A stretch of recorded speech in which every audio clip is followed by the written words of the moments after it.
திருச்சியில் புதிய பென்ஷன் திட்டத்தை ரத்து செய்ய வேண்டும் என்பது உள்ளிட்ட கோரிக்கைகளை வலியுறுத்தி SRMU தொழிற்சங்கத்தினர் ஆர்ப்பாட்டத்தில் ஈடுபட்டனர். பழைய பென்ஷன் திட்டத்தை தொடர வேண்டும், ரயில்வே துறையை தனியாரிடம் ஒப்படைக்கக்கூடாது, ரயில்வே தொழிலாளர்களை ஒப்பந்த அடிப்படையில் பணியமர்த்தக்கூடாது, காலி பணியிடங்களை உடனே நிறைவேற்ற வேண்டும் என்பது உள்ளிட்ட கோரிக்கைகளை வலியுறுத்தி SRMU தொழிற்சங்கத்தினர் தமிழ்நாட்டின் பல்வேறு பகுதிகளில் ஆர்ப்பாட்டம் நடத்தி வருகின்றனர். அதன்படி திருச்சி பொன்மலை ரயில்வே பணிமனை முன்பு நடைபெற்ற ஆர்ப்பாட்டத்தில் தொழிற்சங்கத்தினர் தங்கள் கோரிக்கைகளை வலியுறுத்தி முழக்கங்களை எழுப்பினர்.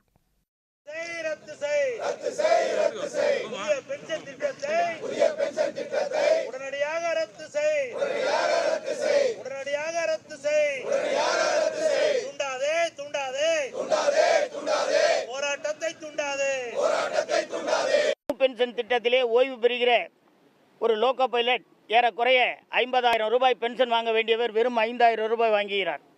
45 லட்சம் முதல் 48 லட்சம் வரை ஓய்வூதிய தொகை பெற வேண்டியவர் வெறும் 5 லட்சம் மட்டுமே பெறுகிறார். இது போன்ற பாதகமான திட்டத்தை ஒழிக்க வேண்டும் என்றுதான் SRMM ARFம் தொடர்ந்து போராடுகிறது. தங்கள் கோரிக்கைகளை உடனடியாக நிறைவேற்றவில்லை எனில் நாடு தழுவிய போராட்டம் நடத்தப்படும் என்று SRMU தொழிற்சங்கத்தினர் எச்சரித்துள்ளனர். உடனுக்குடன் செய்திகளை தெரிந்து கொள்ள சன் நியூஸ் பெல் ஐகானை கிளிக் பண்ணுங்க.